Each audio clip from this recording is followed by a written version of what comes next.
The NBA Gambling Podcast on the Sports Gambling Podcast Network is presented by WinBet. Bet $100 at WinBet and get $100 free bet. WinBet is now live in Arizona, Colorado, Indiana, Louisiana, Michigan, New Jersey, New York, Tennessee, and Virginia. Boosted same-game parlays, live in-game odds on every major sport. WinBet has what you need. Head over to sportsgamblingpodcast.com/WinBet. That's sportsgamblingpodcast.com/WYNNBET to claim your free bet today. We're also brought to you by, no, that's it. It's us, SGPN. Let's ride. Yes, sir. We are back with another edition of the NBA Gambling Podcast on the Sports Gambling Podcast Network. You know me, you know the voice, you know the guy. It's me, really real, villain real, Terrell Furman Jr. at your service. And oh my gosh, we are coming off of a huge win. Before we talk about that, my esteemed co-host, Scott Studio Reichel. Scott, what's going on? I'm doing pretty well. I feel like I gained about 5 pounds after the meal last night, but that's expected. Besides that, I can't really complain too much. The NFL slate was not great for me, to be honest. For the actual spreads, I know we went 2-1. We leaned to the dogs in the first two games. Mm-hmm. New England killed me last night. I'm going to be straightforward. That was rough. Killed you. Even though you probably should have had a touchdown. You should have. I was going to say, but I'm not mad at it because I won my bet, so I'm not mad. If you factor in like the kickoff return touchdown and the running into the punter penalty, it was roughly like 18 points that arguably like should have definitely been in my favor. That ended up not going in my favor. But the Giants covered. We both had that. You know, I didn't think they'd win, but I mean, they should have won if the game was only 30 minutes. Then they would have won. But still. Man, they took a touchdown off the board of us. They did. And that Hodgins call that was a terrible call, and that switches up the entire. I'm not even talking about the reason that I should be gloating, but that call was so terrible. That was such a tic-tac call. Like that happens almost every single play, every play, and they literally changed momentum. We were up 10-0 at that point. Literally swapped the momentum, and then. Ultimately, just you said 10-0. Wait, which touchdown are we talking about? The second one, the first one. What would have been the first? Oh well, no, it wouldn't have been the Hodgins one. That would have made it 7-0. Yeah, 7-0 instead. 7-0. But either way, it doesn't matter. They're up at the half, and then the Giants. They covered. Good teams win, great teams cover, right? So the Giants. And I'm sorry to anybody that had Isaiah Hodgins' first touchdown. That would have been glorious. Instead, we had to settle for Zeke, which was pretty boring. Except for the person that parlayed Zeke Justin Every Jefferson. Touchdown was boring. You try to take long shots and you look at who scored. It was Jamal Williams. Yeah, all that is boring. Zeke. It was so boring. And you had Jefferson. I mean, you had no type of parity involved. We're just gonna Men in Black. We're gonna Men in Black this and just get rid of that. Why are we talking about NFL and NBA show? I'm sorry. All right. No, it's Thanksgiving. It's Thanksgiving. There was no NBA to talk about. So there you go. Either way, we can talk about what happened right before Thanksgiving because the Utah Jazz have done it again. They've done it again. They're back. They're back. They're back. It doesn't matter who's on the Utah Jazz. They're back. They're back. You can't take them as double-digit favorites. You can't. It's impossible. Literally impossible. If anybody comes on this show and takes the Utah Jazz as a double-digit favorite, I just don't know what to tell you. I really don't know what to tell you because, man, not only did we get the Pistons money line the night before, but we got the Pistons money line as 5-1. 5-1. It was comfortable too. You didn't worry. It wasn't even a sweat. Last year it was a sweat. It wasn't even a sweat this time around. Like, oh man, Bogdanovich went off, had a game against his former team. Like this is just great. I'm super happy. I mean, my locks are, they're all right. They're okay. I didn't hit my lock last time. I don't know what the fuck was You didn't going need on to. You had a 5-1 dog. But 5-1 dog, yeah, absolutely. I love that. Absolutely love that. All right. People, we're going to go ahead and get into this slate because we have a huge, 12-game slate coming back off of the holidays. Hopefully, some people are not too full from eating good and having the day off on Thanksgiving. I thought it was like 15 games. I thought every team was playing. No, 14 games. 14? Okay. Yeah, 14 games. So let's just go ahead and kick it off with the early game, 5 p.m. on the East Coast. Minnesota Timberwolves are playing the Charlotte Hornets, -5 for the Minnesota Timberwolves on the road. 226 is the total. Injuries, and I see that Jordan McLaughlin, Torian Prince, and McLaughlin and Prince are both out. Kyle Anderson is questionable with a back injury. And then on the other side of the ball, you have Gordon Hayward, who is questionable. Dennis Smith Jr. is out. All right. Last game with Charlotte, they did come out and get the win and cover against Philadelphia when Philadelphia was missing pieces. That it was actually a little nerve-wracking at first, but they're getting killed early on. Then they turned it around in the second half. Yeah. So, what are you doing here with Charlotte catching 4 points at home? 5 points at home. I'm going to take Minnesota in this spot. I still don't like this Minnesota team. They have played better lately, and a big reason has been a favorable schedule. This is also a favorable opponent because Gordon Hayward might play, might not play. I actually think it is a big deal because they play a lot better when Hayward's in the lineup, but I just think that when you're looking at Mason Plumlee and really no other true centers, you throw in a little bit of Kai Jones, I guess, but they should get killed on the glass. I really just don't see how Minnesota doesn't just dominate in the paint in this game. And they still have weapons. You know, they still have Anthony Edwards. D'Angelo Russell's good on occasion. Cat's been better lately, a lot better lately. And Gobert, I think, should have a good matchup in this, or a good performance in this game. I'm going to go with the Timberwolves. I just think that they're the more talented team. Charlotte's bench isn't great either. But when your only center, or only like true center, is Mason Plumlee, you have Nick Richards in there who might have some minutes in this game, but I just think Minnesota's a really bad matchup for Charlotte. I'm going to take the Timberwolves in the spot. Yeah, man.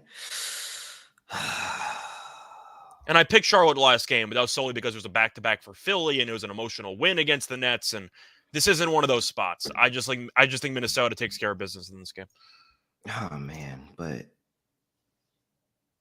okay, well, they covered against Orlando on the road, so that makes sense. And Wendell Carter didn't play in that game. Yeah, man. All right. I think I have to. Well, interesting nugget. Probably doesn't matter too much, but interesting nugget. Charlotte has won 4 of the past 5 games. Last game being the one that Minnesota has won. Yeah, I really didn't want to come up here and pick. Like, I was trying to figure out any reason not to pick Minnesota here, but if Gordon Hayward plays, maybe I'll make a case. But if I don't know if he's going to play and LaMelo's out and they're still missing a bunch of guys, I got to go with Minnesota because at least their main guys are healthy. Yeah, and I think that is just the size for Minnesota as well. Like, they have a body they can throw at Mason Plumlee, so I think Mason Plumlee actually struggles this game, like on the boards. That is, I think he really has an issue with Rudy Gobert in this game and all the bodies that they can throw at them. And I think that Charlotte, when you talk about who's coming off the bench for them, they still have scorers. You still got Malik Beasley coming off the bench and guys that can contribute to the scoring when the starters come out. Beasley's on Utah now. Oh, no, Beasley is on Utah. Yeah, you're right. You're right. They really don't have much of a bench at all. They still have, I believe, Torian Prince is still there, but that's basically but he's out. He's out for this one. I'm saying, like, I'm trying to think of bench guys. Like, if Torian Prince, McLaughlin's out, like they don't have many options on the bench, but I don't think Charlotte does either. So yeah, I definitely nerfed that up. Beasley definitely is playing with Utah now, but man, I don't feel great about betting this game, but if I had to pick, I'm picking Minnesota. I can't pick Minnesota. Give me Charlotte +5. I can't pick Minnesota. Okay. I can't do it. If you're going to take it, you might as well throw in some type of Rozier 3-point prop or something. Yeah. He's going to have to go nuclear if they want to cover this game. Yeah, no. I can't take Minnesota. They're going to find a way to nerf this up. I can't do it. All right, total set at 226. Are we still going with Minnesota unders? They are. What's the last 5 games? They are 3-2 to the over actually in the last 5 games, but still typically a pretty under squad. Charlotte 3-5 to the under. Am I supposed to take an over with a Charlotte team missing all its best players? Like we talked about this before. Charlotte without Hayward, without Ball, they can't score. And Minnesota's offense has been very inconsistent offensively. I think this total's way too high. I'm on the under. Yeah, same thing. It's the same thing for me. That I don't believe that this should be this high of a total. And I understand why, because you think of Minnesota, and Minnesota has, Cat and Anthony Edwards, all of that. I think that this is a little bit of an inflated total and Minnesota runs a pretty fast pace, but they're just very, very inefficient. And I think Charlotte at home is going to slow them down to their pace a little bit more.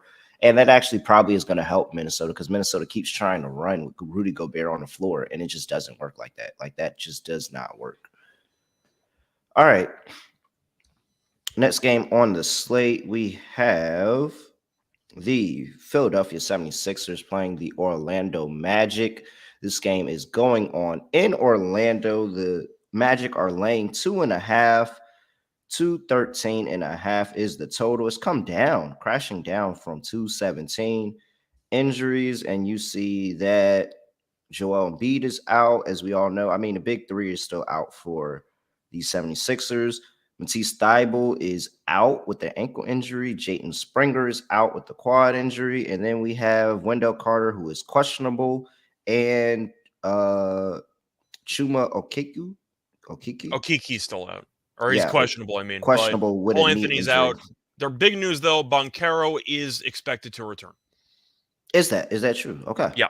He's slated to return for Friday. All right.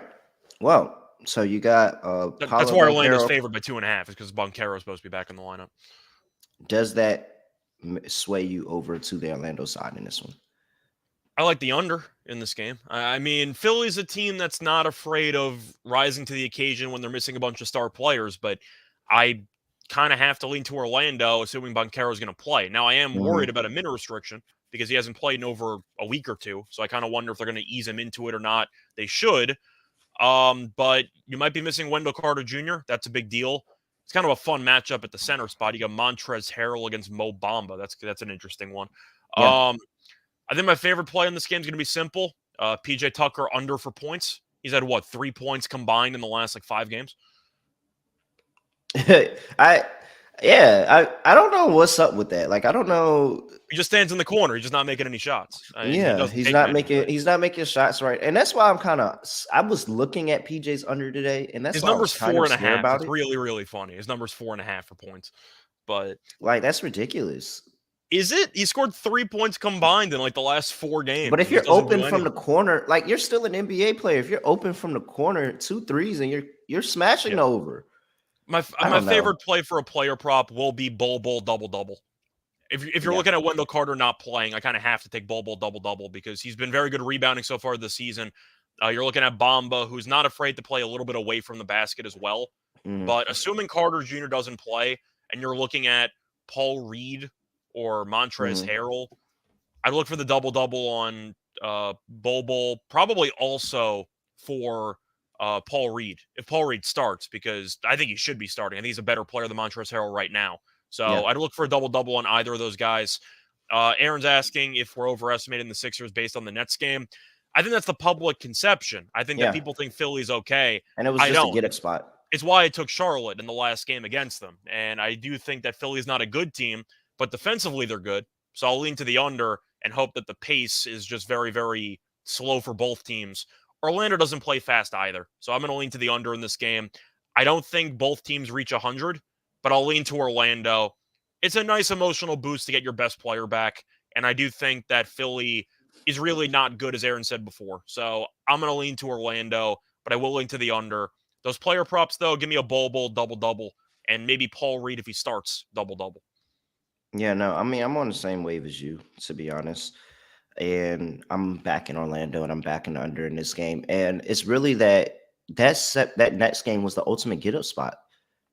After that, you kind of remember, oh, wait, Doc Rivers is still the head coach, and this team is missing his 3 best players.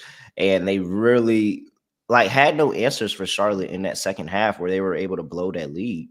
And so I can't back Philly right now, and just maybe a first half. Well, no, because Orlando's still pretty good in the first half. So I don't even think I like a first half play in Philly. I think Orlando can come in here and just have a really, really solid game at home. And like you said, a get up spot, getting your best player back. And hopefully Wendell Carter plays. If Wendell Carter plays, then I love Wendell Carter's rebounds. I love, really, as you were talking about, any of the rebounds you were talking about. But I don't think that this is a game like that Nets game where they dominated the offensive glass 12-1, 15-1, something like that. So yeah, no, I'm with you. I'm on Orlando. I'll take the under both of these teams.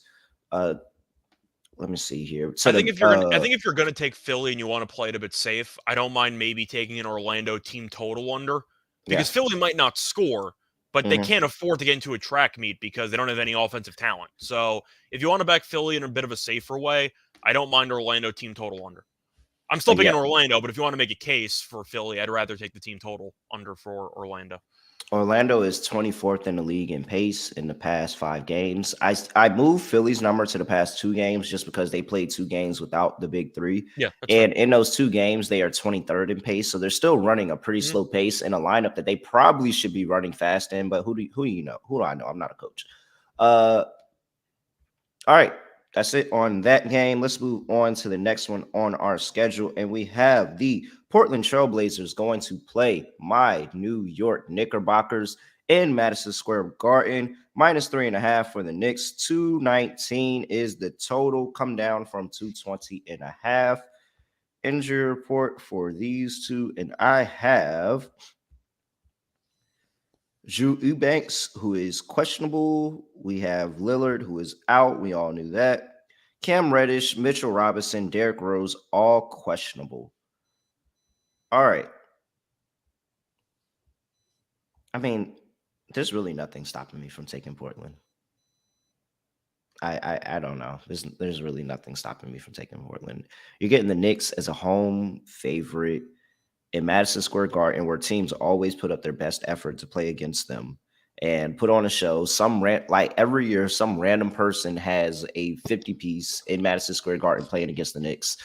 And this Portland team has been really, really good as dogs. Like I know they didn't cover that last one. I was backing them against the Cavs, and they kept it close for a little while. Then Cavs ended up pulling away in that one, but I mean, this just feels like a typical Knicks spot where the Knicks are favored. Everybody thinks, oh, this is a pretty solid layup game for the Knicks. I'll take Knicks money line, throw it in a parlay or anything like that. And the Knicks seem to disappoint people in those spots, like this one right here. You have Jerami Grant, you have Anthony Simons, who are still playing in this game. I think that the Knicks defensively have not been there this year, so I think that they can still have a really, really good game and just get some of those other guys involved. I'm on the Trailblazers here. I think the Trailblazers have too many options for the Knicks, and I think this is a close game. Knicks may come out here and get a win, but this is going to be closer to a one-score game. Give me the Trailblazers +3.5. For me, it's a stay away. I'm not going to bet it either way. Portland has lost 4 straight, but you look at the opponents during that stretch. They lost to the Nets. Definitely an awful showing there with the Nets on a back-to-back there. But they lost to Utah. Happens. Lost to Milwaukee on the road. Lost to Cleveland on the road. So the rest of their opponents are really, really good. And the Nets are, that's a pretty bad loss, but the game came down to the wire. The Knicks have not been good either lately, but they have not played a home game in a while. To go through their schedule, they have played a lot of road games here, mostly on the West Coast. Yep. But to go through their last home game, it was actually that game on, I think it was Sunday against the Thunder. Yep. Blew it by 10. Yeah, they gave up 145 points. But the point is their last home game was on November 13th. So it's been roughly 2 weeks since they've been at MSG. Does that have any impact for you? Do you like to back teams after a long road trip, or do you like to fade them because of the travel? No, I typically like to back teams after a long road trip. And it's just, I think Madison Square Garden is just different because, like, there's just a different atmosphere. Like, it's the mecca of basketball. Everybody has admirations. Like, anybody that talks about playing hoops on the NBA level, everybody says, I want to go to Madison Square Garden and have a crazy game. Whether I'm playing for the Knicks or playing against the Knicks, I want to go to Madison Square Garden and have a crazy game. And so it's just really hard to back the Knicks at home. Like I'd have to go back and look at their home ATS splits, but I feel like it's really hard to back the Knicks at home with just the level of effort that they get from anybody any given night. I mean, come on, the Thunder put up 145. Yeah. Like that's they put up a lot of points this season, but 145 is a little egregious. And 2, 3, and 1 are the Knicks ATS as a home favorite this season. You have Portland, who is 10-3 as a home dog. Yeah, man, I'm just backing Portland. I think I'm going to lean to the over in this game, Okay. but it's mostly based on Portland's defense lately. It has not been great. The Knicks' defense has been really up and down, mostly down. So I think you're going to see points in this game. But for the spread, I think I'll lean Knicks, but I'm not actually going to play anything in this game. Both teams are a little bit too unpredictable, and Portland without Lillard has looked pretty underwhelming. But once again, pretty tough schedule. So I'm not sure how exactly to read into Portland. I don't mind your play on that, though, but I am going to lean to the over. I think you'll see points in this game. Yeah, I think this is a little bit of an over game too. Knicks 4 or 5 to the under in the last 5, with the one over coming against again. I think you mean 4-1 in the last 5 to the over. Oh, right? did I say? I thought I said under. But Wait, yeah, is it four. under or over? I thought I said under. Okay. Yeah, either way, 4 of 5 have Okay. gone under. 4 or 5 have gone under. One over that they did have is the one against OKC, not against Madison Square Garden, but the one at OKC. They're just coming off of that road trip. And ultimately, I think that they score a lot better. They're going to score a lot better at home. Like, I do They think they're should. going to score a lot better at home. This is a rather, it's a decent total, not too low, not too high. I think this does eke over because Portland brings the intensity and matches the intensity that the Knicks are going to bring tonight. Mm-hmm. So, all right. I like Anthony Simons in this game too. Yeah, I think if one guy you want to make the MSG 40-piece bet, it's probably on Simons. Yeah. All right. Sacramento Kings are going to Boston to play the Boston Celtics. -7.5 for the Celtics. 238.5 is the total we have for. I don't have an injury report for this game actually. Everyone's clear except for the Robert Williams and Gallinari injuries, which are obvious. So both teams are at full strength. All right. Both teams are full strength. You've been backing both teams a lot recently. What are you doing going here? well. Laying 7.5. You can't back both tonight. Yeah, I'm going with Boston. Well, you can. You just bet the over, and you hope both teams score a bunch of points. But I'm going to go with Boston in the spot. Sacramento have had a good read on this season. I had them against Memphis. They tried to blow the game away. They held on. Then we both faded them against Atlanta. Just thought it was a terrible spot, and Atlanta took care of business there. It wasn't easy, but they got the job done. I know Boston has screwed you time and time again. This team is actually incredible. Like, this team is really, really good, particularly on offense. And I do think Sacramento defensively is so bad that Boston should probably walk into 130 in this game. So Tatum is playing at an MVP level. I wouldn't vote for him, but he's definitely an MVP finalist. And he had a 36-13 game against Dallas the other night where they did whatever they wanted offensively. Sacramento I like as a team, but the issue is I still think that they rely a little bit too heavy in isolation late in games. De'Aaron Fox is shooting so well this season. He's been incredible. Herter's been a man possessed. Besides those two guys, though, Sabonis has kind of taken a step back intentionally based on the overall scheme of the offense. Yeah. Barnes was good last game, but he hasn't been great this season. I just think that Boston has a better defensive team. Not by a lot. Both teams aren't great defensively, but Boston is better. And offensively, Boston's on pace to have the best season in the history of the NBA. Sacramento, I believe, is in second in terms of offensive efficiency, but I'm going to go Boston here. I just think that defensively they're better. They can get more stops. Tatum's the best player on the court by far. I don't know if you think Brown's better than Fox. I think it's close. I'd say probably, but you can make an argument. The point is Boston might have the best two players on the court, and they're against a team that has the worst defense in the league. Second worst maybe because the Spurs are next level bad. But give me Boston at home. I think they'll score 130 in this game, so I like Boston team total over. But I do think you'll end up seeing a track meet where Boston does a lot of the scoring. Give me the Celtics, and I'll take the over. Yeah. Both. Let's just see your offense. The whole game comes down to your thoughts. If you're taking Boston, I'll bet Kings money line. Like, the whole game comes down to what you pick for this matchup because you have to be wrong on the Celtics. Are you serious? Oh, okay. You have to be wrong on the Celtics because they will automatically screw you no matter what. Wow, what kind of pressure? What kind of pressure is that? All right, no. So, in terms of your offense talk, both teams last 5 games, Kings #1 in offensive rating, and the Celtics are 5th in terms of offensive rating. And then you go and you look at them and how they are on the defensive side of the ball, and it drastically changes. Same 5 games, 18th in terms of defensive rating for the Kings, and the Celtics are a little bit up higher and not too bad at 11. That's not bad, though, because Boston was really bad to start. Yeah, they were. And so they've really turned it back on defensively and starting to get on their groove on that side of the basketball. Both of these teams love to run. They love to run. In last 5 games, Kings first in pace, Boston 4th. So, I mean, I'm not afraid of backing this over. I'll say that first and foremost. At 238.5, I think that this clears 240. To be honest, I think Boston gets to 130. So, of course, I'm going to take it over. Yeah, I think this clears 240. And in terms of the side, I don't know. I just keep thinking of like Pacers, Pistons, different games over the course of the past calendar year where Boston was pretty much everybody thought that they were a layup to get the win at home and they folded. And so yeah, I'm going to 7.5 just because I think if this becomes a shootout, are you telling me the Kings can't keep it close? Like they're gonna go in here and absolutely fold offensively? I don't think so. I think that they could still have a pretty solid game offensively. Uh Not Harrison Barnes. Well, I don't know why I was about to say that name, but Sabonis. I'm on a big Sabonis game. I still love playing the guys on the inside against the Celtics. Still absolutely love that matchup for them going up against probably Al Horford there. Sometimes you may get Grant Williams if you get an adjustment, but I like the guys on the inside playing against them and, getting a lot of rebounds. And stop making me laugh, guys.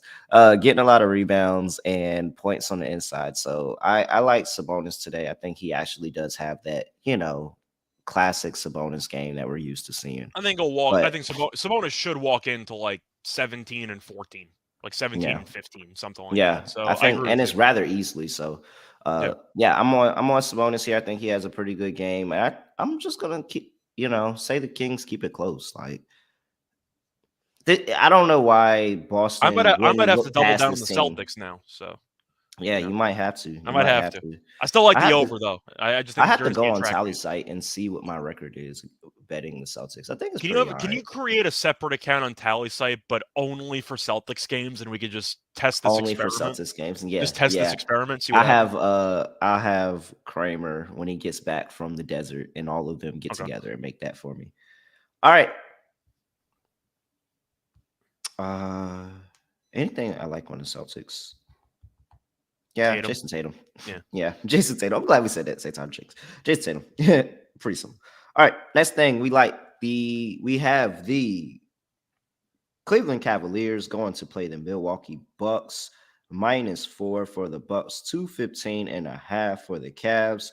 And before we go any further, I got to talk to you about WinBet because WinBet is now live in Arizona, Colorado, Indiana, Louisiana, Michigan, New Jersey, New York, Tennessee, and Virginia. You have casino play, you have online sports betting, you have the WinBet win hour 5 to 6 p.m. Eastern time on Thursday, each and every Thursday. Best odds ever.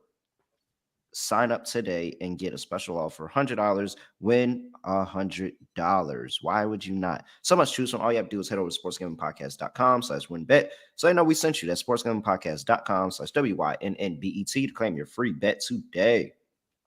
Offer subject change terms and conditions at winbet.com. Must be 21 or older and present in the state where playthrough WinBet is available. If you or someone you know has a gambling problem, call 1-800-522-4700. All right, back to the game. Cavs, Bucks, -4, 215.5 is the total. Injury report, we have Kevin Love out with a thumb injury, Karis LeVert out with an ankle injury, Lamar Stevens doubtful with an illness, and we have Pat Connaughton, who is questionable with an illness, and Drew Holiday, who is probable with an illness. A lot of diseases going around in the NBA. Yuck. All righty, here. Let's see. You're getting 4 with the Bucks coming off of a rare loss to the Bulls. What are you doing? I know typically this would be a spot for Milwaukee where you would just lay it and you just assume Milwaukee at home after a loss to Chicago would bounce back.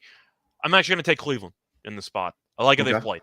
And I think defensively, they've really kicked it up a notch, giving up less than 97 points in 2 of the last 3 games, giving up Mm-hmm. less than 103 in each of the last 3 games, including a nice win there against Atlanta where they only gave up 102 points.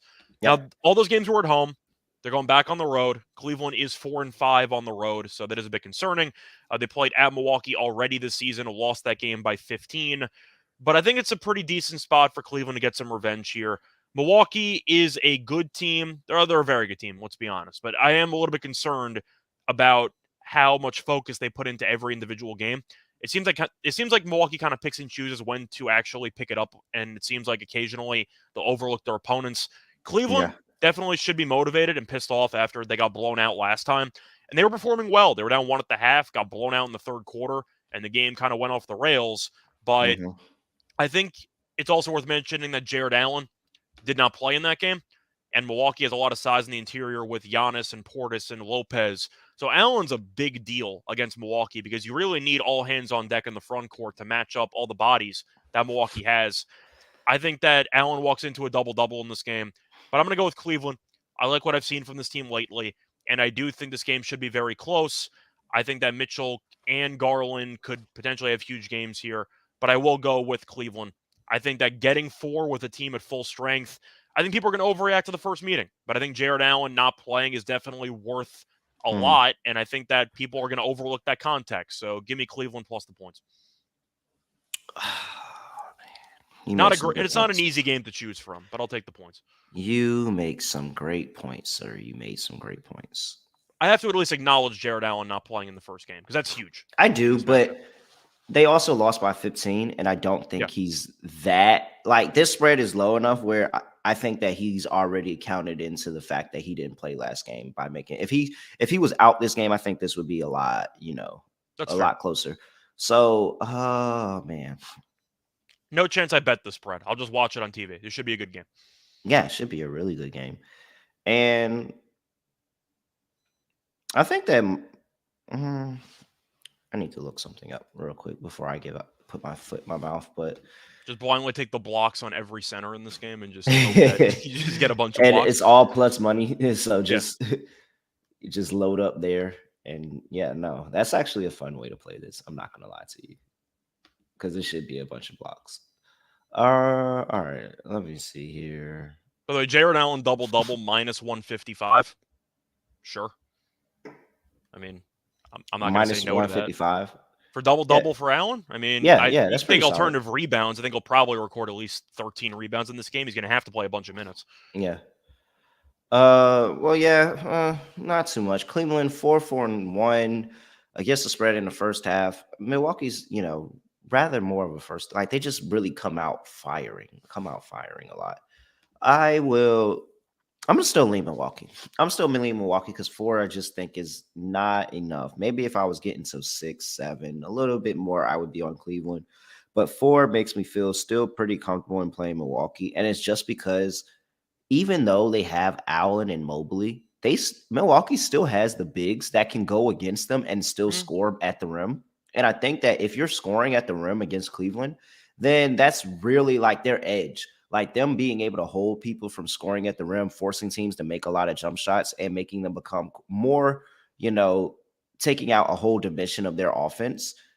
I think that with Milwaukee, we talk about Bobby Portis, you talk about Giannis, and even throw Lopez in there just as a big body, like they can still get to the rim and score a bunch at the rim and be able to take advantage of their outside shooting, which they've shown us over the past couple of years that they're not afraid of taking the outside shot. So I think that Milwaukee's offense can really get going in this game just by how Cleveland plays defense. I think this is actually just a really bad matchup for Cleveland, to be honest. So I'll go with Milwaukee -4. I don't like it. I'm with you. I'm probably not betting this one. But on the total, I'm definitely on the under. I think this is an under game. I think both teams stay under 100 points here. Yeah, I think the main concern I have with Milwaukee right now, and I know Drew Holiday is a great wing defender, but I am concerned about their perimeter defense because DeRozan obviously is the main weapon for Chicago, and he just walked into 36 and 8 against Milwaukee last game. So I do think Milwaukee's paint defense is great because they can block a bunch of shots. But if DeRozan is dropping 36 and 8 against you, and now you have to face off against Garland and Mitchell, I have some concerns about your perimeter defense in this matchup. Whichever one is not being guarded by Drew Holiday is going to get off. I'm assuming Holiday is going to guard. I would have him on Garland. I'm going to guess Garland if I would have him on Garland because I want to take a chance that Donovan Mitchell has one of those streaky games where it's like he could be really hot from shooting from the outside. But more than likely, Donovan's going to be looking to get to the rim a lot, and he's going to be looking to kind of, get easy buckets and a lot of layups. And I'll take my chances with Donovan coming into the rim against Jared Allen and Evan Mobley, whereas just letting Darius Garland just be free I think you mean against Lopez and Giannis, but same idea. Oh, yeah. Against Lopez and Giannis. I'm with you. I'll take my chances against Lopez and Giannis rather than freaking Garland just running around and being ballistic from 3, which he's been doing a lot lately. I'd have him on Garland because in addition to the shooting, Garland also gives you elite pick and roll playmaking. And that's kind of one area that Mitchell is good at. I think he could be better at. His assist numbers haven't been that great in his career. I think that the Bucks strategy is going to be we shut down Garland, we dare Mitchell to go for 40 or get hot from 3, and we'll Yeah. take our chances. So I would personally have Holiday on Garland as well. Same. So I kind of like Mitchell props tonight. All right. Next game on the slate, we have the Chicago Bulls playing the Oklahoma City Thunder. -2.5 for the Bulls on the road. 232.5 is the total. Injury report here. We have Javonte Green, who is probable, Gordon Dragic, who is doubtful, and Mike Muscala, who is out. All right. Backing OKC, who is coming off of 4 of the last 5 games have ended in a loss, I 3 and can't 2 believe they blew ATS. that game to Denver. I can't believe Yeah, they I blew have that no game. idea how they blew. And this is multiple times that they've blown games this season. I'm just like, it's like it's actually deserves an award for how they go. Let's go. Ecuador? Yes. Or Netherlands? Both teams score? Both teams to score. Yep. +115. Let's go.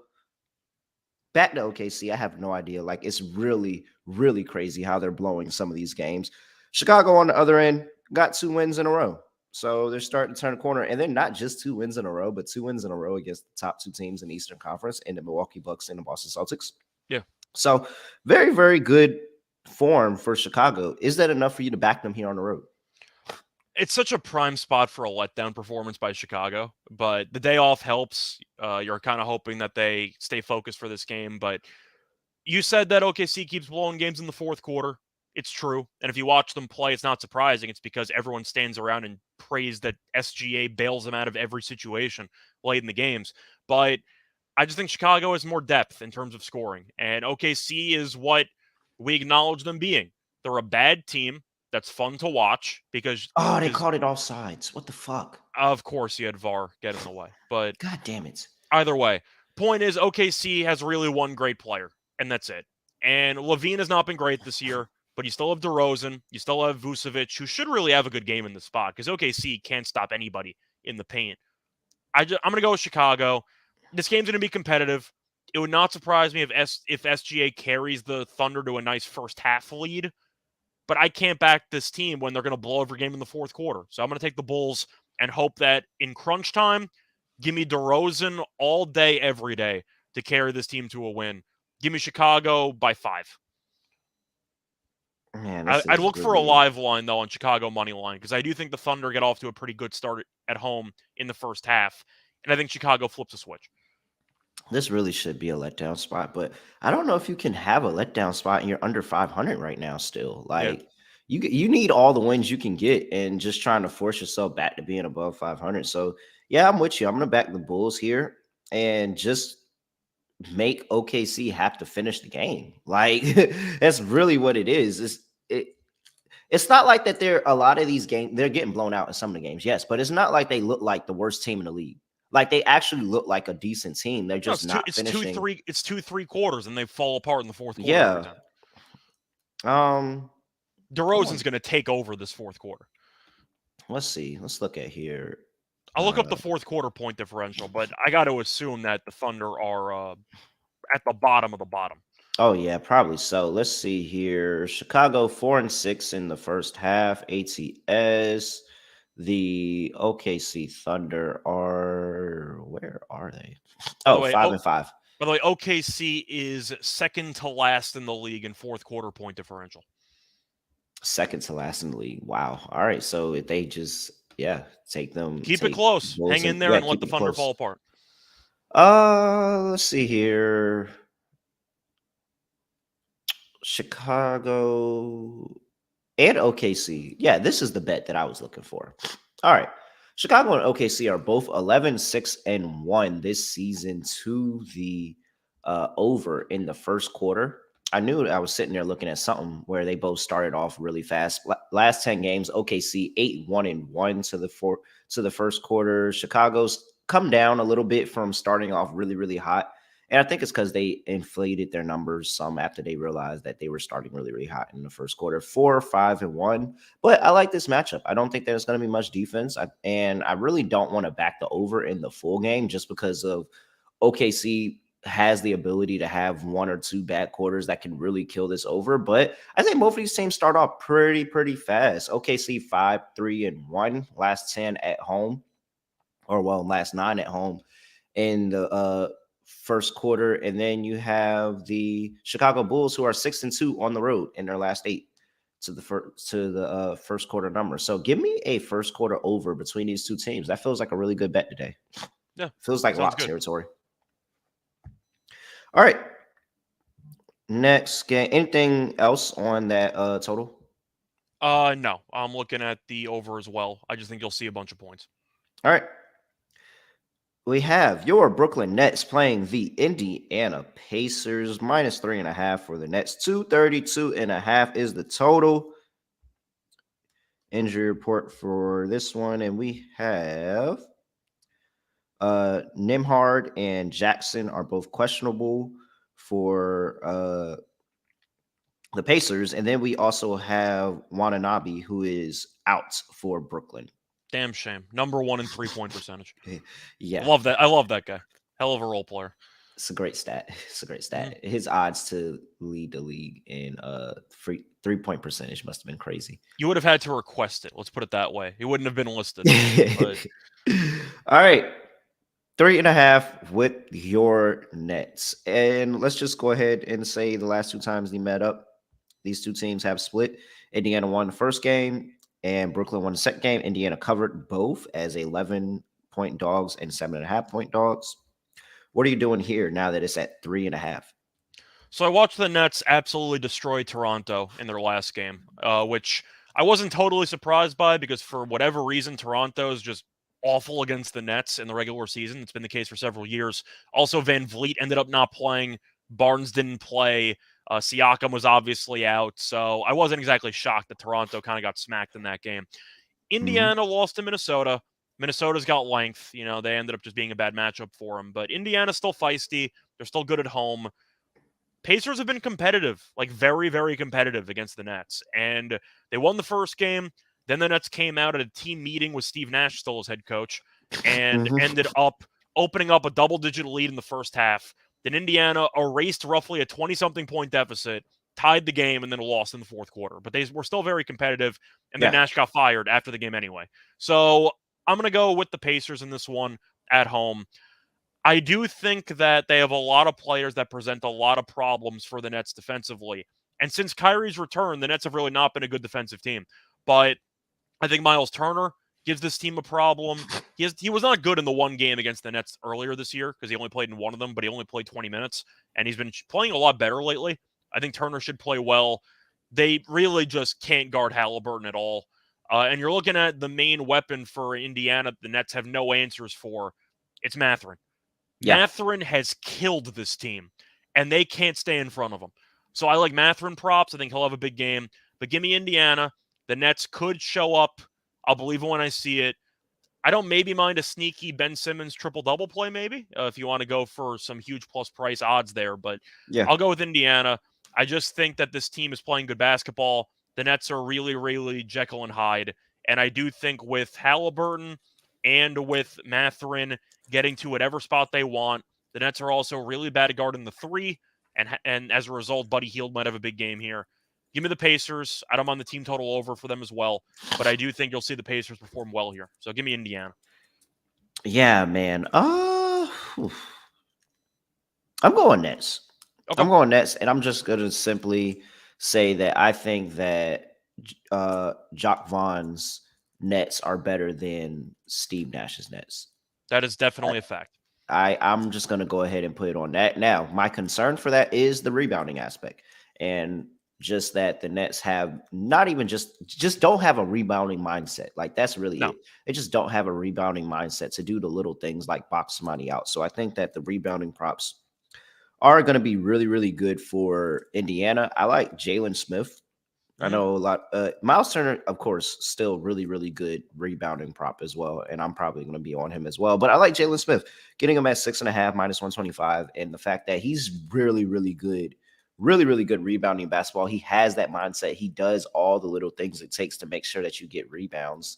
And I know the focus is going to be on Miles Turner on the inside. Like I know Vaughn is talking to them like we got to figure out a way to stop Miles Turner from killing us on the glass. And I think Jalen Smith is going to have a pretty solid game. So that's one name that I was just looking at in particular. Jalen Smith's rebounds over 6.5. Uh, but I'm just gonna say that offensively and moving the basketball, that the Nets are just gonna be able to get almost pretty much anything they want against this team. Like I don't think that they have to go to the paint to do a lot of the scoring. Like they can hit a lot of jump shots and a lot of outside shooting. And I think that with Ben Simmons playing how he is now is completely different than what this Nets team looked like earlier because Ben Simmons is actually facilitating this offense. He's They been have good. a He's been Yes, good. they have a true facilitator. Kyrie has been able to play more of that two guard than the point guard. I know a lot of people say Kyrie needs the ball in his hands. No, Kyrie does not need the ball in his hands. Kyrie is really good at playing the two. And he did it all that time when he was playing LeBron. And guess what? Had his best years there. So he's really, really good at playing that too. He's been able to get the little guys, like not the little guys, but like Nick Claxton, he's been able to get Nick Claxton a lot of easy buckets at the rim just by being able to penetrate and find the open man or the cutting basket, the cutting shooter, and be able to get easy baskets at the rim. So yeah, I think that this is a completely different Nets team than that played this Pacers team earlier, and I think it's going to show in this game. So give me the next -3.5. I really like that play. Looking for props, I'll blindly look into Miles Turner blocks against the Nets. He just Yeah. always punts every shot against this team. And it wasn't even just selective recall, just going through the numbers here for blocks for Turner. 2-5, 2-2, and he has a couple of other 3s and 5s in there. And there was a stretch, by the way, in 2017 where he just had 6-2, 4-3, 5-4-3 just against the Nets. Like he just always punts every shot against this team. Just So as a fan, I remember it. But he had 2 blocks against the Nets in 20 minutes in the one meeting this season. If he plays 30 minutes, he'll block at least 3 or 4 shots. So I don't and mind this that prop either. and this is like a tryout. Is this not kind of a tryout for him and I think this he'd be a next good fit team? with this team. I don't know if I'd trade Uh, for him, but I think he's a good fit with this team. yeah, it just feels like this is a little bit like, hey, like, make the move. Miles Turner over 2.5 blocks is currently sitting at +155.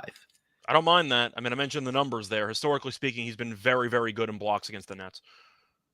Uh, And once again, he had 2 in 20 well, minutes. if you want something that I guess I think that's pretty solid. So steals and blocks combined is still 2.5 at -145. Does he have any steals? He has had a steal in 2 of the last 3 meetings against the Nets.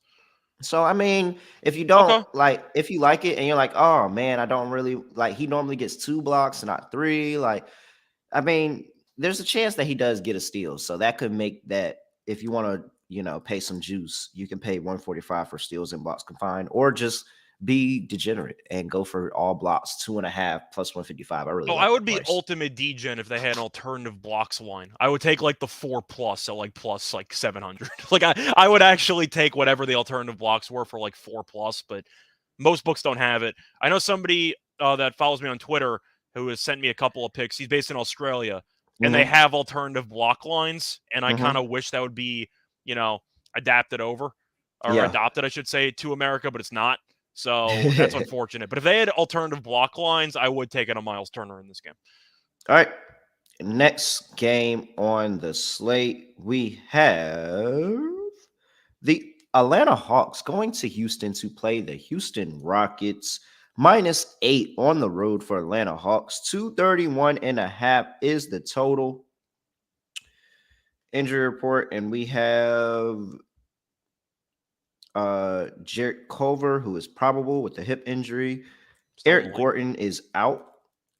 I didn't even Jalen realize Green, Culver was still in the league. Okay, cool. yeah. Jalen Green, probable. Sengun, doubtful. Josh Christopher, sorry, probable. And Fernando is questionable.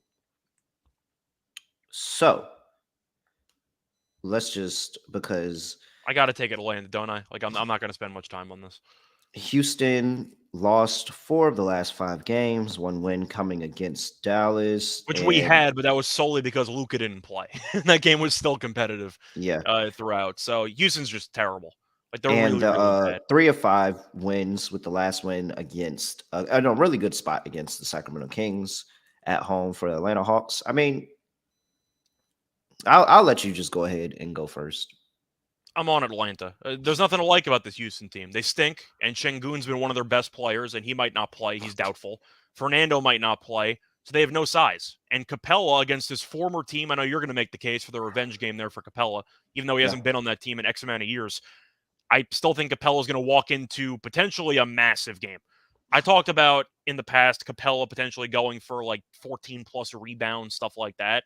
If he plays north of like 28 minutes in this game, he Mm-hmm. could walk into 20 and 20. Like it's really doable against this Houston team because they have no size at all. And Şengün, even when he played, was a back to the basket guy who wasn't a great rebounder because his vertical isn't that great, but he still, he hustles, he does all that stuff. Fernando gives you length. He can't shoot to save his life. So you'll see Capella in the paint a lot in this game. I think Capella really just walks into like 18 and 18 in this game. I really don't know how Houston keeps him off the glass. I don't know how they stay in front of Trae Young. Even Jalen Green's going to play. He's battling a toe injury, so I'm not sure what percentage he is in terms of health. I think Atlanta blows them out in this game. Give me Atlanta. I think Houston's just a really bad team.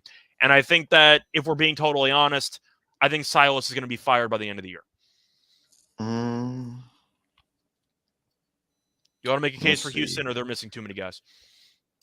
No, they're missing. They're missing a decent amount of guys, but it's just like the guys that I'm looking for to have a good game are still playing. So I'm not really like I think Kevin Porter Jr. and Jalen Green can still have a pretty solid game. But I does it like, concern you at all that Green is battling a bit of a toe injury? yeah, a little bit, but I don't think that that's gonna be anything that like I think if he was gonna be hindered, he'd just not be playing. Like I think since he's out there, he's gonna go out there, he's gonna play I'm all the. hoping I don't that think it's gonna Hunter be and anything Murray short. can make life miserable for at least one of those two guys. I think if Hunter or Murray can give Porter or Green problems, Houston is absolutely screwed in this game. And that's kind of what I'm Yeah, banking on because Hunter and Murray are both really, really good defensive players. I'm taking Atlanta by double digits. And I usually hate backing Atlanta on the road. yeah, This year, that's why I'm just. they're I actually not mean, that bad on the road this year. They've not been terrible. So I'll go with Atlanta. Uh, in relative, I mean, I'm it's saying, better relatively from when speaking, they're they've been okay. yeah 3-5 ATS on the road this season. But what's Houston at home? Houston at home is where are you at? 2-3-1. Yeah, they're So 2-3-1 at home. They're 1-5, straight up. So I don't really know if it matters if they're at home or not. well, yeah, but I'm ATS wise still. It's that because that's what I'm looking at. Like that's really, I have no doubt that Atlanta's going to win this game. Whether Houston finds it in them to keep it close or not, I think at the last, in the last quarter, Atlanta's going to turn it on and be able to get a win. It's just by the tune of 8 points. 8 points is. I don't know. I'm gonna back Houston. It's just too many points at this point. I'm getting a home dog of 8 points. It's a little bit of a key number in the NBA there. I don't like this game. I do think Atlanta really should win, and I probably wouldn't play the spread if I played Atlanta. I'd probably play Atlanta and maybe like a player prop or something. Just to get me some juice, whether it's a player performance double or anything like that. I'm probably doing it like that if I play this game, but I just don't feel comfortable taking Atlanta -8 on the road. Like that's just the history. It doesn't matter who's coaching the team. It doesn't matter who's on the team. They're just not a good road team, like at all. I get it, but I'm just looking at the overall stats for the first meeting this season. They played in the first game of the season. Atlanta won by 10 at home. 4 of the 5 starters for Atlanta had 20-plus points. Trae Young and DeJounte went a combined 2 for 14 from 3, and they went a combined 15 of 41 from the floor. Houston had Şengün off the bench, who had 15 and 9 in 22 minutes. He might not play. I think Atlanta comes out and smacks them. Mostly banking on Trae Young and DeJounte not going a combined 2 for 14 from 3 again. Yeah, I'm gonna just close my eyes and take Houston. Okay. All right. We're both on over or under. I really have no thoughts on the total in this game. I guess It I'm opened at leaning 236 and it's now at 231.5. I think I'm leaning to the over. The first meeting ended up landing 224, but Atlanta shot 28% from 3 and Houston shot 25% from 3, give or take. I think you'll see better shooting in this game, so I'll lean to the over, but I really don't feel great about it. Yeah, I'm going over. Okay. All right. Next game on the slate, we have the New Orleans Pelicans playing the Memphis Grizzlies. -2.5 for the Grizzlies at home. 227.5 is the total. injury report, and we have Steven Adams, who is questionable with an illness. Uh, Aldama is doubtful with an illness. We have Conchar, who is questionable. And then we also have Trey Murphy, questionable, and CJ McCullough, who is out in health and safety protocols. All right. -2.5 with the Grizzlies. These two teams played, what was that, last week? Yeah, and New Orleans won. Yeah, New Orleans won as 1.5-point home favorites, 113 to 102. What are you doing here in a rematch? 2.5 with the Grizzlies. First of all, I don't feel great about the side either way because of the injuries with both sides, and McCollum being out might be a big deal. I will go with John Morant over in points. That's going to be my main handicap here. In the meeting on TNT that they had on the 15th, Ja had 36, 10 to 27 shots. I don't think that New Orleans can stop him. He had 34 last game against Sacramento. We didn't play that well until the fourth quarter. He had 20 in the fourth, but I'll go with Ja over. Side and total, truth is I'm kind of staying away. Too much uncertainty. I will lean to the under, though. The meeting on TV did end up landing 215, and Memphis has played a lot of really low-scoring second halves recently. I'm going to go with the under, but I will go with Ja over in points. I just think Ja has a field day in this game. Yeah. I'm trying to go. I can't go against you with Ja. Ja just he finds way to score against this team. So I can't go against you with Ja, but yeah, I'm on Memphis. I'm on Memphis. I think that it's really just because they have the immediate rematch. Well, not immediate rematch, but like they just played this team last week. They're playing this week. They're healthier than what they played them last week. So even though they're missing some guys, it's a little bit healthier. I do like that underplay that you were talking about. And just with CJ McCollum being out, different, there's a lot of role players on that Memphis team that are out and people aren't looking at. And this time around, I don't think he played in the last game, but Jared Jackson is playing this time around. A lot of blocks. So a lot of blocks. I like to see him defending the rim, making it a little bit tougher for some of the guards and some of the big men on that Pelicans team. Yeah, I'll go with Memphis here to get the win and the cover the second go around. I like the under as well. And I'm on Ja Morant. I'll actually take Ja's points all the way up. I think that Ja has a crazy game in this one. I think he's going to go for at least 35. And this is on national television, technically. Again. All right, next one. Yeah, again. Next game we have. I mean, did they play all? This has got to be the last game that they play this season against each other. I feel like we've talked about this game every week for the past 3 weeks straight. We have the Washington Wizards playing the Miami Heat. -3.5 for the Heat. 212.5 is the total injury report. And we have. All right, I had to get that Is out. anybody worth a damn actually playing on Miami this time around? I know Hero played in the last meeting. He didn't play well, but he played. Oh my gosh, I didn't even get the Miami side. Hold on, let me start with freaking Washington. This is really long. All right, hold on, let me get some water because this is the injury ball part 3. So get excited. Whoo, yes, go Ecuador. Thank you, Jesus Christ. Take that one back. This one stood, by the way. There wasn't. Yeah, it did. Take this one back. All right. Sorry, y'all. I was really trying to mentally prepare myself to read this incredibly long injury report. All right, here we go. Johnny Davis is questionable with a groin injury. Bradley Beal is questionable with a thigh injury. Rui Hachimura is questionable with an ankle injury. Monty Morris is questionable with an ankle injury. That's just Washington, by the way. All right, Miami. Max Strus questionable with the shoulder injury. Tyler Hero questionable with the ankle. Duncan Robinson is doubtful with his ankle. Gabe Vincent is questionable with his knee. Haywood Highsmith is probable with his hip, like we really care about that. Dwayne Dedman is questionable with his foot injury, and Bam Adebayo is probable with the knee injury. I don't know if you said Butler's out, but Butler's also out. Butler is out. Gosh, man. Even reading that list, I still missed one. I wasn't sure if you did or not, but there you go. Is there anything taking us from, because this is the immediate rematch for this game, right? I'm pretty sure it's immediate rematch part 3. Miami already got revenge for the first loss in overtime. Yes, so I don't know what the hell to make of this game. So, yes, they played. And the game went over last time out, so I really don't know what to expect. This is the last time we're talking about this game. They only play them 4 times. This is the last time we're talking about this game. Finally. All right. Does Washington knot it up 2-2? I have no idea. I can't break this down. What the hell do you want from me? Like, I don't know who's playing in this game. I mean, I leaned to the under last time out. The game went over somehow, missing every player that they had. Hero was not good last time out against this team, but he might not play, so I don't know if he's going to play or not. Pass. Can I pass? Like, I don't know what to. I don't know who's playing in this game. Like, I don't know how to break this down. Hero might not play. Beal might not play.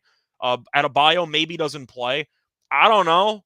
Like, I guess I'll lean to the under because I don't know who's going to play, but Kuzma props, I guess. I mean, Kuzma's done that's well against literally this what team. I'm typing into my search engine. Like, Kuzma's right been now. good against this team. That's all I got. Like, I don't know. Kyle Kuzma in the is that it? Yeah. No, in 2 games because Kyle Kuzma even missed a game against this team. Of course he did. So in the 2 games that Kyle Kuzma played against them this year, he has 21-8 and 33-7. Cool. Over. So I feel like we have to just go Kuz. But it's like, I don't even know. I'm going to just blindly take the Wizards because of, one, the immediate rematch. He's talking about, I'm blindly going to lean to the Wizards because if I don't know who's playing for both teams, I'll take the points. Yeah, take the points. I like getting them plus money to win the game, especially in the immediate rematch here in Miami. Also, again, I still don't like Miami laying a lot of points at home. And so, yeah, I'm gonna go Wizards. I'm gonna just go ahead and say it. I'm gonna take Wizards and give me the sprinkle on the money line. I think the Wizards get it done, and Kyle Kuzma can be a really big reason for that. I'm just gonna say it. If you bet the actual spread or total in this game, go to a meeting because I'm not interested. I'm just gonna say it. Just go to a meeting. Well, if you bet it right now, once we now, go to a meeting. Yeah, if you have injury news later on, then now. maybe. But right now, I heard they got great coffee. They got some donuts for you, a nice spread. You get to sit in a circle, talk about your problems, but you probably should go to one of those because I don't know how you could bet this game right now. Yeah, I'll wait for more information. All right, moving on to the next slate. It's not so many times we actually do that. That's hilarious. All right, moving on to the next slate. We have the Los Angeles Lakers on the road playing the San Antonio Spurs. -3 for the Lakers. 232.5 is the total. It's the fun mini game. Will LeBron actually return to action? We're about 6 games in. Yeah, pretty much, because LeBron is questionable. JTA is expected to play today. Anthony Davis is expected to play today as well. Patrick Beverly is out with a suspension for the next 3 games. Jordan Hall, Zach Collins, Doug McDermott, all questionable for the Spurs, and Josh Richardson, doubtful. I feel like I saw something that said, let me double check that. I feel like I saw something else that said that he's actually playing, but right now, Josh Richardson is doubtful. Scott, what are you doing? I'll take every Anthony Davis over, and I think that's kind of how I'm going to break it down. I really don't know how I'm supposed to avoid it. The Spurs are terrible. And once again, props to them for remaining competitive for about a week and a half. Yeah. It's a week and a half longer than we thought they were going to be competitive for. But this team stinks. And if you go through advanced numbers, they're dead last in offense and defense for like the last 10 games. Like, they are really, really bad. Keldon Johnson's fallen apart. Vassal's been good, so shout out to him. But I got to go with the Lakers here. Beverly is out. Is that addition by subtraction? I don't know. Because defensively is good, offensively is giving you absolutely nothing. So I don't know if that really matters or not. But Anthony Davis in the blowout game still had, 30 and 18 against the Spurs? Isn't that what he had? Like, I don't know how the Spurs can guard him. They can't. I just think that Anthony Davis is going to kill this team. And I think you're going to end up seeing Davis go once again for 35 and 15, something ridiculous, because he's really looked like his old self lately. And to go through his recent games, in order, 24 and 14, 37 and 18, 38 and 16. Then against San Antonio in 28 minutes, had 30 and 18, and then had 37 and 21 against Phoenix. Good luck to you, San Antonio. Like, you just can't stop the guy. Give me Anthony Davis over in rebounds and points. I think he probably drops maybe 40 in this game, but give me the Lakers here. I don't think Beverly's worth anything, so I'll go with the Lakers because the Spurs have fallen off a cliff. Yeah, I gotta go Lakers too. I have to go Lakers too. I don't know how. I really don't know how this is 3. Honestly, I don't either. More. And Aaron's asking, Popovich hates the Lakers. Is there no tank job? No, it they doesn't got buried matter. Earlier. I don't believe that coaches go into games saying we're trying to lose. You just can tell from their overall talent, we don't have any, we're going to get killed. I think the Lakers, even though this team is bad, has significantly more talent because of Anthony Davis than the entire Spurs team. And once again, if you have an unstoppable player who should get to the foul line, 15 times in this game minimum? Pirtle's going to be in foul trouble. The entire front line on the San Antonio is going to be in foul trouble. That's good enough for me. Give me the Lakers. And I hate the Lakers, but it's a hell of a spot for them in this matchup. Let's see here. Where is it? Where is it? Where is it? Where is it? Where is it? Let's find it. There we go. Home team total points 115.5. That's the home or the road number? That's the home number. Wow.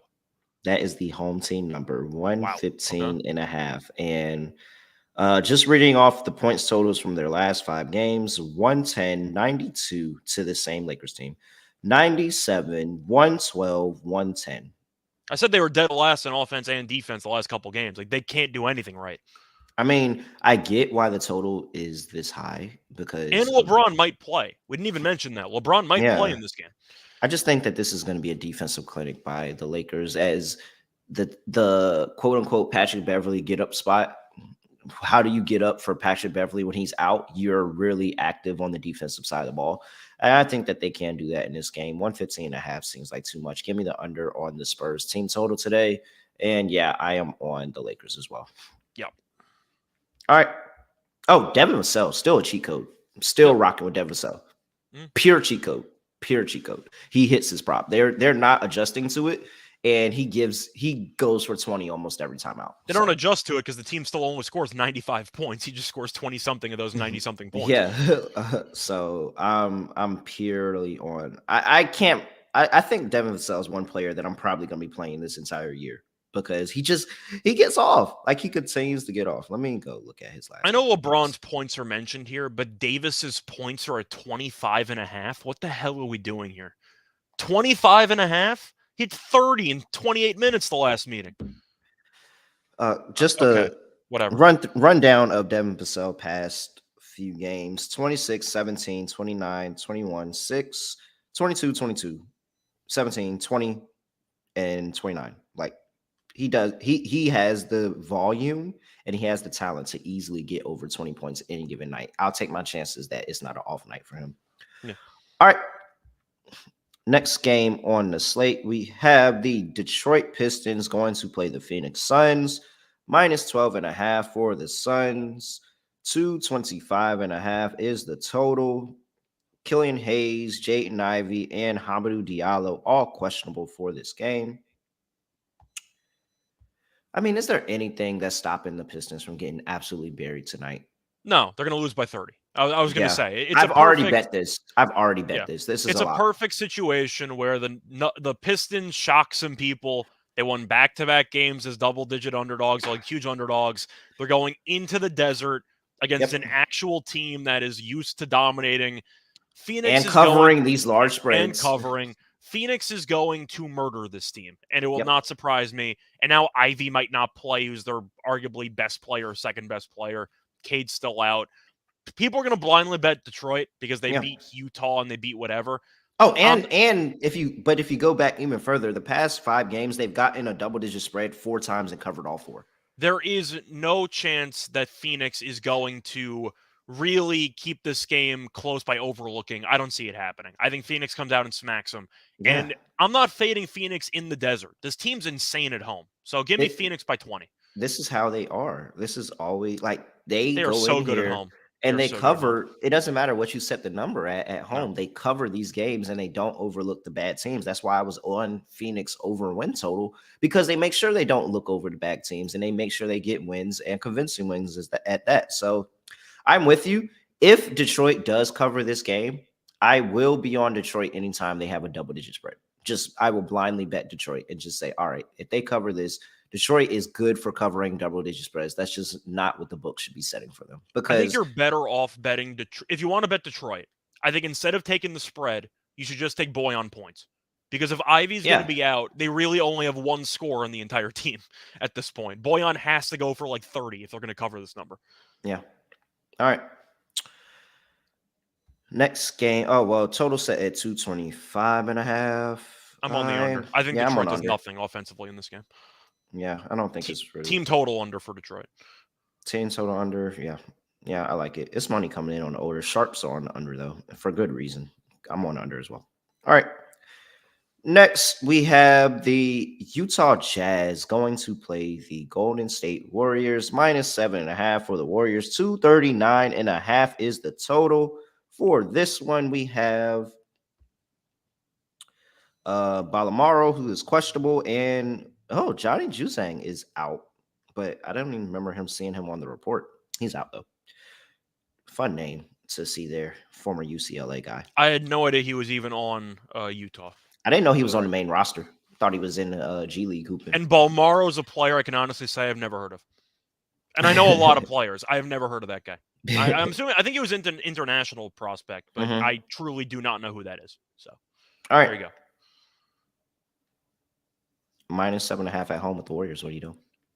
I feel like the move's going to be a fun choice, but I got to do it, right? We're taking Utah plus the points, aren't we? Yeah, I mean, come on. You take Utah as a I'm dog not, and I'm you not fade laying them as a favorite. 7.5 with Golden State. I mean, I don't know. It's really a great spot for Utah, who just got embarrassed at home against an awful team. Detroit's an awful team.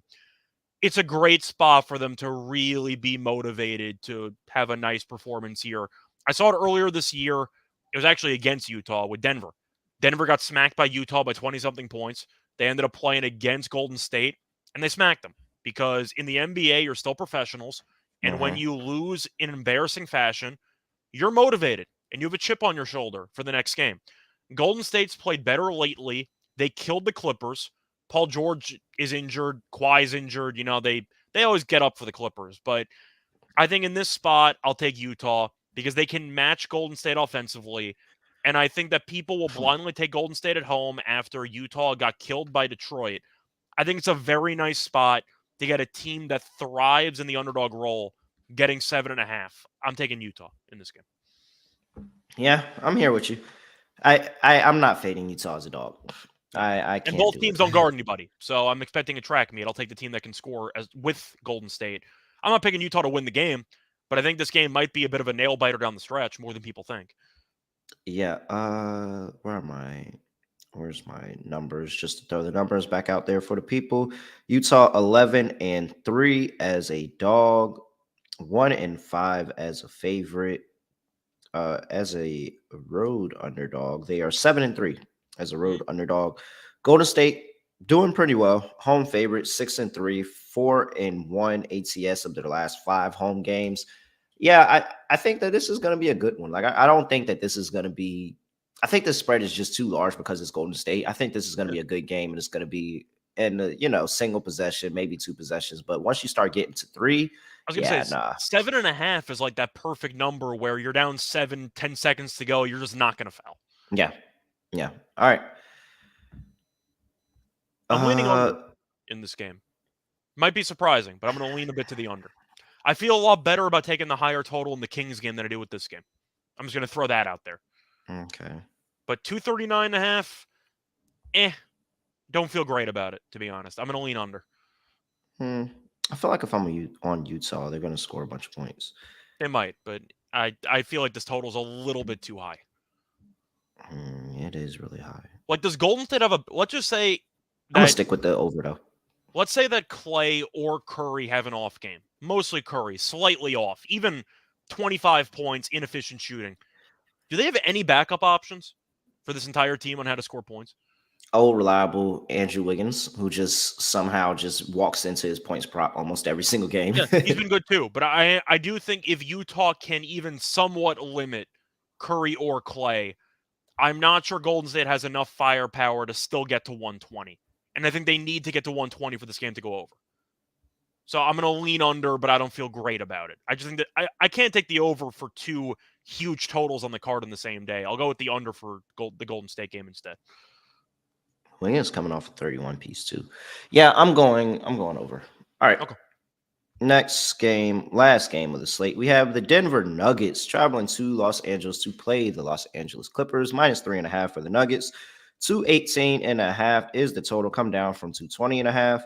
We have Jokic, who is probable. Michael Porter Jr. questionable. Ish Smith questionable. Bones Highland out. Jeff Green out.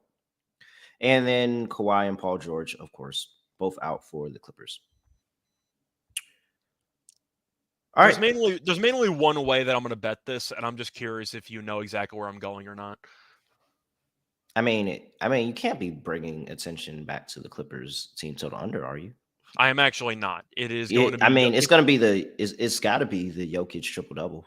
It's Jokic triple double or Jokic points, rebounds, and assists. I can't avoid taking it. He owns this team every Yep. single time they play, and there's nothing that the Clippers can do about it. Last couple games here, 30, 14, and 6, 49, 14, and 10, which is just absolutely wild. Yeah. 21, 13, and 8, 26, 22, and 8, 30, 14, and 7. I mean, it's just a lost cause. Like, they really can't do anything about it. Zubac's going to try to guard him. Good luck to you. I think I'm looking at Jokic rebounds in this game. To go through the rebound only numbers, 14, 14, 13, 22, 14. I like Jokic rebounds here. I think he's going to have a good matchup against Zubac because Zubac can't really shoot, so he has to stay in the paint. I'll go with Jokic rebounds, triple-double, really just anything. I think it's a masterclass performance. He's had back-to-back games where he's been one away from a triple-double. I think he gets there tonight. Give me Jokic triple-double. Yeah, I'm with you. I can't go anything against it. I had Jokic circled on my prop sheet so today. Good against this team. He's so good. It's not fair. It's just does my issue with this and the spread is does the rest of the team pull up like Jokic is about to pull up? Because Jokic about to pull up onto the Clippers like they stole something. Like they was talking about his moms, like they robbed his spot. Like he about to pull up on them with 2 straps. Like what's up? And I have no idea if anybody else on this team has follow up. Like I don't think anybody else on this team is going to follow up for him. That's really the issue for it. And I don't know. I'm getting 3.5 at the Clippers at home. I don't know. I can't see myself backing the Clippers knowing Jokic is about to have a crazy game. So I'm gonna take the Nuggets, but I think I you am have concerned. to, right? I am concerned because I don't know if the rest of I really don't know if the rest of this Nuggets team is like Jokic could very well be the only person that does anything against the Clippers defense today. I get it, but I'm just looking at the Clippers team, and yes, we keep talking about their depth, but no Paul George, no Kawhi Leonard, even Kennard's I hate out. this team. I mean, this team stinks. Like I can't say they stink. They're just annoying, and I just think that the Nuggets, like a gnat at the bar. Even if Porter's out, has Porter been that good this year? Like he's been okay. I don't mind seeing Bruce Brown getting more minutes. He had a triple double last game. I really like Bruce Brown. I think he's a hell of a player. But I think that the Nuggets, after that borderline no-show against OKC, where they salvaged a win out of it, I think they'll get up for this game. It's a short number against the Clippers team that's very, very short-handed. Mm-hmm. Give me Jokic just having an absolute field day masterclass. Give me Jokic triple-double at like 3-1 roughly. If they play 3 times, he's going to have a triple-double in at least one of those games. Mm-hmm. I think it's a bargain. I'll take Jokic triple-double to win. Let me see what that price would be. It's going to be juiced probably to like 4-1, maybe something like that. But yeah, if I can get, I still closer like I can get to 5. Closer I can get to 5-1 on anything that has to deal with Jokic triple-double. I love it. So alternative rebounds, maybe take like a 12.5 rebounds in there and keep the assists and points. Yeah, maybe get a little bit creative with it. Yeah, like it. Anyway, you can. Excuse me. Anyway, you can play Jokic. I'm here for it. All right, that's the last game of the slate. Let's go to our last read before we get to our lock and dog segment. And I'm here to talk to you about Dave because if you're like me and you've ever had money problems and you need a way to get this cash before your next paycheck or anything like that, you got to tap into Dave, the banking app that can help you get up to $500 instantly with extra cash. No interest, no late fees, no credit checks. None of that. Definitely help you take care of those expenses without stressing you out. Download the Dave app from the App Store right now or go to dave.com. Sign up for an extra cash account and get up to $500 instantly. For terms and conditions, go to dave.com/legal. Instant transfer fees apply. Banking provided by Evolve Bank and Trust, member FDIC. All right. Lock and dog time. Really, everybody's just listening for the dog, but for my lock, I'm going with. I'll take them because it's not too much value on them plus money. So give me Portland plus 3.5. That's my lock. For my dog.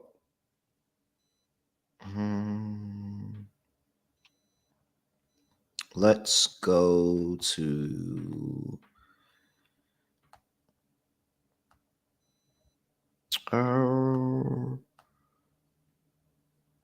man, what do I like? I'm surprised you didn't take Portland as the dog and you just move something around. Yeah, I'm debating. Okay. Yeah, 144 is not a bad dog price actually. All right, so let's move Portland to the dog, and I'll take them at plus 144. And then it's between the Kings and the Jazz. I do like both of them in this spot. Oh no, fuck that. Let's just go Suns minus 12 and a half. They're gonna bury the Pistons. Suns minus 12 and a half. They bury the Pistons. Dog is Portland plus 144. Scott, what are you doing?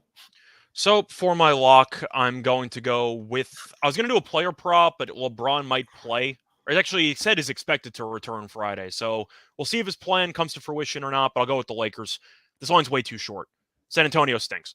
They just played without LeBron, and the Lakers. Once again, the Lakers who stink. We've roasted the Lakers all season long.